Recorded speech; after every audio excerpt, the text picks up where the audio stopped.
Hi all, ഇന്ന് ഞാൻ വന്നിട്ടുള്ളത് ഡേ 5 ക്വസ്റ്റ്യൻ എങ്ങനെയാണ് ആൻസർ ചെയ്യുന്നത്. അപ്പോൾ നമുക്കിവിടെ അറിയാം, ഇവിടെ നമുക്ക് ക്വസ്റ്റ്യനിൽ നമുക്ക് തന്നിട്ടുണ്ടെങ്കിൽ രണ്ട് സൈഡുകൾ ഈക്വലാണ്, രണ്ട് വശങ്ങൾ തുല്യമായിട്ട് നമുക്ക് തന്നിട്ടുണ്ടെങ്കിൽ, രണ്ട് വശം തുല്യമാണെങ്കിൽ നമ്മൾ എന്ത് പറയും? അതിനെ എന്താ പറഞ്ഞിട്ടുണ്ടെങ്കിൽ നിങ്ങൾ ഓർത്ത് നോക്കിയേ. യെസ്, സമപാർശ്വ ത്രികോണം എന്ന് നമ്മളതിന് പറഞ്ഞിട്ടുണ്ടല്ലേ, സമപാർശ്വം. ഓക്കെ, അതായത് നമ്മളിപ്പോൾ രണ്ട് സൈഡ്സ് ഈക്വൽ ആയിട്ടുള്ള, രണ്ട് സൈഡ് എന്ന് പറയുമ്പോൾ 2s അല്ലേ, രണ്ട് സൈഡുകൾ ഈക്വൽ ആയിട്ടുള്ളത്. 2 എന്ന് പറയുന്നത് നമ്മൾ കണ്ണുകളെയാണ് സൂചിപ്പിക്കുന്നത്. സോ എന്ന് പറയുന്നത് കണ്ടു, നമ്മൾ കാണുന്നത് എപ്പോഴും എന്താണ്? കണ്ണുകൾ കൊണ്ടാണ്. സോ രണ്ട് കണ്ണുകൾ എന്നുള്ള ഒരു തീം നിങ്ങൾ ഓർത്ത് വെച്ചിട്ടുണ്ടെങ്കിൽ, രണ്ട് വശങ്ങൾ തുല്യമായിട്ടുള്ള ത്രികോണത്തിന് നമ്മൾ പറയുന്ന പേരാണ് ഐസോസിലസ് ട്രയാങ്കിൾ എന്ന് നമുക്ക് കിട്ടും. ഓക്കെ ആണല്ലോ? യെസ്. അപ്പോൾ രണ്ട് വശങ്ങൾ തുല്യമാണ് എന്ന് തന്നിട്ടുണ്ടെങ്കിൽ ആ ത്രികോണങ്ങൾ ഉറപ്പായാലും എന്ത് ത്രികോണങ്ങളാണെന്ന് നമുക്കറിയാം? ഐസോസിലസ് ട്രയാങ്കിൾസ് ആണ്, അഥവാ സമപാർശ്വ ത്രികോണങ്ങളാണെന്ന് നമുക്കറിയാം. ഇനി രണ്ട് വശങ്ങൾ തുല്യമാണ്, അതിൽ ഏതെങ്കിലും ഒരു വശവും നമുക്ക് തന്നു. അപ്പോൾ ഇതെന്താണ്?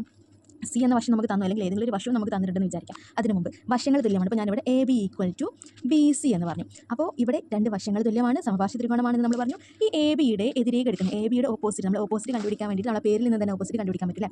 ആംഗിൾ C ആണ്, കോൺ C ആണ്. അതേപോലെ BCയുടെ ഓപ്പോസിറ്റ് എന്ന് പറഞ്ഞാൽ ഏതാണ്? ആംഗിൾ A ആണ് അല്ലേ. AB ഇല്ലാത്ത പേര് C, BC ഇല്ലാത്തത് A. അപ്പോൾ കോൺ Aയും കോൺ Cയും തുല്യമാണ് എന്ന് നമുക്ക് ഇതിൽ നിന്നും കണ്ടുപിടിക്കാൻ പറ്റും. ഓക്കെ, കോൺ Cയും കോൺ Aയും തുല്യമാണ്. ഓക്കെ ആണല്ലോ? അപ്പോൾ ഈ രണ്ട് വശങ്ങളും ഇവിടെ തുല്യമാണ് എന്ന് നമുക്ക് കിട്ടും. ഇനി ബിയുടെ കോൺ നമുക്ക് തന്നിട്ടുണ്ടെന്ന് വിചാരിക്കാം. ബിയുടെ കോൺ ഇപ്പോൾ ഒരു 60 ഡിഗ്രിയാണ് നമുക്ക് തന്നിട്ടുള്ളത് എന്ന് വിചാരിക്കുക. അങ്ങനെയെങ്കിൽ നമുക്കൊരു ഐസോസിലസ് ട്രയാങ്കിളിൻ്റെ കോൺ കണ്ടുപിടിക്കാൻ എന്ത് ചെയ്താൽ മതി? യെസ്, ഐസോസിലസ് ട്രയാങ്കിളിൻ്റെ ഒരു വശം നമ്മൾ കണ്ടുപിടിക്കാൻ വേണ്ടിയിട്ട്, ഒരു കോൺ കണ്ടുപിടിക്കാൻ വേണ്ടിയിട്ട്, ഒരു കോൺ നമുക്ക് തന്നിട്ടുണ്ടാവും അല്ലേ. അപ്പോൾ നമുക്കിവിടെ 60 ആണ്, ബി 60 ആണെന്ന് തന്നിട്ടുണ്ടെങ്കിൽ 180 - 60 എന്ന് ചെയ്യാം.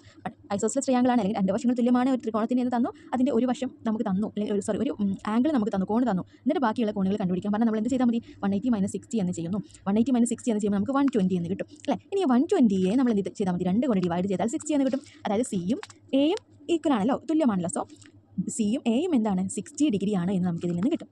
ഓക്കെ ആണല്ലോ? അപ്പോൾ ഈ സിയും എയും നമ്മൾ നേരത്തെ കണ്ടു, ഈ എയും AB എന്ന വശവും BC എന്ന വശവും ഈക്വൽ ആണെങ്കിൽ അതിൻ്റെ എതിരെയുള്ള കോണുകൾ രണ്ടും തുല്യമായിരിക്കും അല്ലേ. അപ്പോൾ ആ ഒരു രീതിയിൽ നമുക്ക് ചെയ്യാൻ വേണ്ടി പറ്റും. ഓക്കെ ആണല്ലോ? ഇനി അഥവാ നിങ്ങൾക്ക് തന്നിട്ടുള്ളത് C എന്ന കോണാണെന്ന് വിചാരിക്കാം. ഓക്കെ, C എന്ന കോണാണ് നമുക്ക് തന്നിട്ടുള്ളത് എന്നുണ്ടെങ്കിൽ നമുക്ക് എന്ത് ചെയ്താൽ മതി?